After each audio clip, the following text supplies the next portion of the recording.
Bom dia, amados! E o nosso devocional para esta manhã, nós vamos meditar sobre a graça de Deus em Jesus Cristo, que é destinada a toda raça e toda a nação, né? Que abrange toda a humanidade. E nós vamos ver isso no livro de Atos, no capítulo 2, sobre a vinda do Espírito Santo no dia de Pentecostes, né? Jesus Cristo, ele vai dizer assim, fiquem em Jerusalém até que o Espírito de Deus desça sobre vocês e vocês sejam revestidos, né? De poder, de graça, de unção, de dons, de línguas, para poderem profetizar, para poderem falar das boas novas, e toda a multidão que vier de toda parte do mundo possa entender, compreender na sua língua materna, ok? E nós vamos ler então, capítulo 2. Chegando o dia de Pentecostes, estavam todos reunidos num só lugar. De repente, veio do céu um som, como de um vento muito forte, e encheu toda a casa na qual estavam assentados, e viram o que parecia línguas de fogo, tá?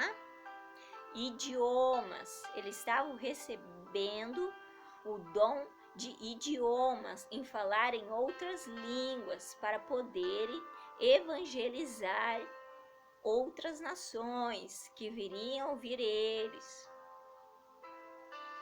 que se separaram e pousaram sobre a cabeça de cada um deles. Todos ficaram cheios do Espírito Santo e começaram a falar noutras línguas, em outros idiomas, conforme o Espírito os capacitava.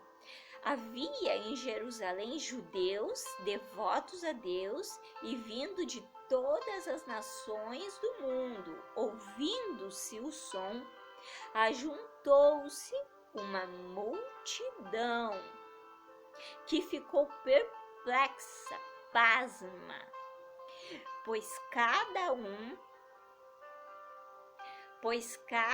um os ouvia falar em sua própria língua.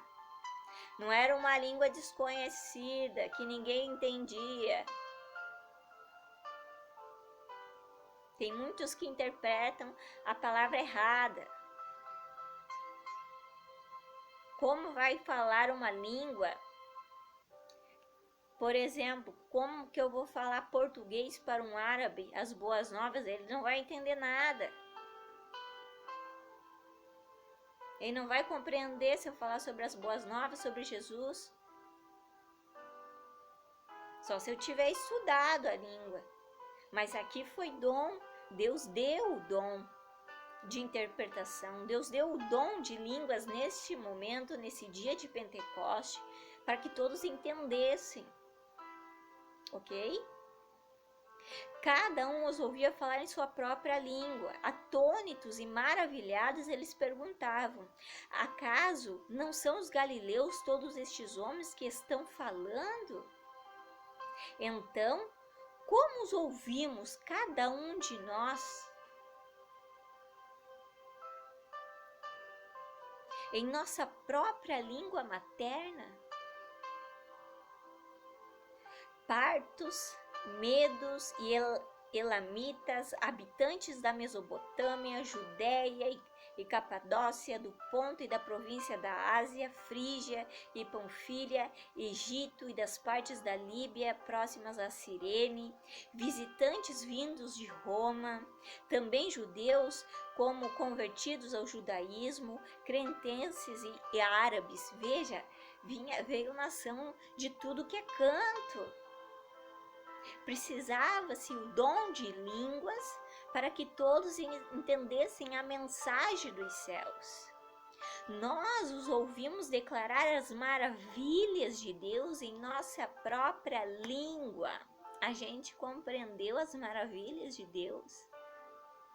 Atônitos e perplexos, todos perguntavam uns aos outros: o que significa isso? O que está acontecendo? Como isso pode acontecer? Alguns, todavia, porém, né, sempre tem alguns, né, zombavam deles e diziam: eles beberam vinho demais.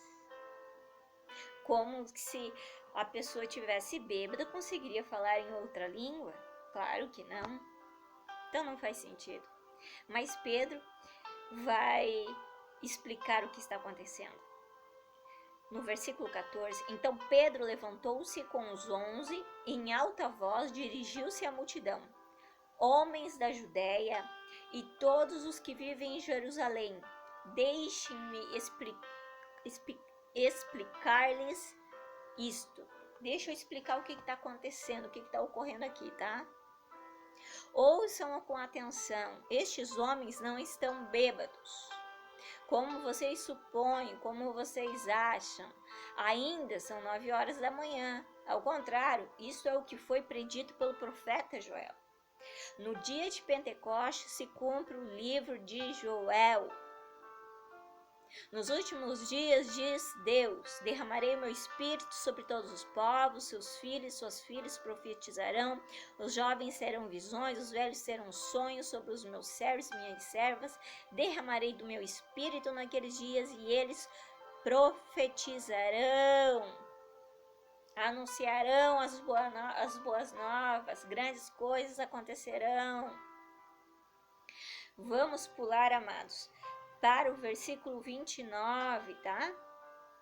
Irmãos, posso dizer-lhes com franqueza que o patriarca Davi morreu e foi sepultado, e o seu túmulo está entre nós até o dia de hoje, mas ele era profeta e sabia que Deus lhe prometera sobre juramento que o colocaria um dos seus descendentes em seu trono.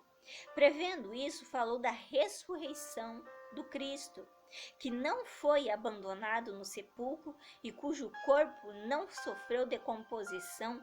Deus ressuscitou este Jesus e todos nós somos testemunha deste fato. Exaltado à direita de Deus, ele recebeu do Pai o Espírito Santo prometido e derramou o que vocês agora veem, o que vocês agora experimentam e ouvem, pois Davi não subiu aos céus, mas ele mesmo declarou: o Senhor disse ao meu Senhor: senta-te à minha direita, até que eu ponha os teus inimigos como estrado para os teus pés. Portanto, que todo Israel fique certo disto: este Jesus a quem vocês crucificaram, Deus o fez Senhor e Cristo.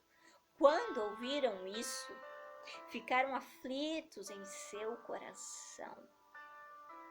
Eles reconheceram que Jesus Cristo era o Salvador e o Redentor, era o Mashiach, era o Rei dos Reis e os Senhores dos Senhores. E então eles perguntaram a Pedro e aos outros apóstolos: irmãos, o que faremos? Reconhecemos. Diga-nos, irmãos, o que faremos para nos redimir? Pedro respondeu: arrependam-se. E cada um de vocês sejam batizados em nome de Jesus Cristo para o perdão dos seus pecados e receberão o dom do Espírito Santo, pois a promessa é para vocês, para os seus filhos e para todos os que estão longe, para todos os quantos o Senhor, o nosso Deus, chamar. Veja, é para nós, para nossos filhos, para os que estão longe, para todos. A graça de Deus e a misericórdia é para todos, a salvação e a redenção é para todos. Apenas arrependam-se da sua conduta, arrependam-se do seu mau caminho e reconheçam Jesus Cristo como único e legítimo Salvador de suas vidas. Simples assim, não há mistério, o Evangelho é simples. A pregação de Pedro levou as pessoas a examinar a vida a refletir internamente e perguntar ao apóstolo o que deveriam fazer. Reconheceram prontamente as suas necessidades de salvação em Cristo Jesus e seguiram adiante para receber a poderosa ajuda de Deus. Pedro lhes garantiu que, ao se afastarem de seus pecados, daquilo que é mal, de tudo aquilo que é negativo, aquilo que é destrutivo, que é perverso, abominável, e renderem a vida ao Senhor, eles seriam perdoados e receberiam a poderosa presença do Espírito Santo que habitaria dentro deles. Podemos esperar as mesmas bênçãos se levarmos as nossas falhas a Deus. Ao sermos perdoados de nossos pecados, Ele nos libertará do vínculo do pecado. A presença do Espírito Santo nos dará poder para perseverar enquanto seguimos a Cristo, que é o mestre, que é o sacerdote, que é o bom pastor, né? Então, poderemos experimentar plenamente a transformação e a bênção que Deus anseia derramar sobre nossa vida. Veja, amados, as boas novas é para toda a nação, raça, tribo, para todos. Todos estão inclusos, todos podem obter a graça por meio de Jesus Cristo. Neste dia, 3.000 pessoas se converteram. 3.000 pessoas abriram seu coração para Mashiach. Alguns duvidaram e não quiseram, porque Deus dá o livre-arbítrio. Assim como hoje, em nossa era, o livre-arbítrio está aí. Aceita Mashiach quem quiser. Mas as boas novas estão à disposição.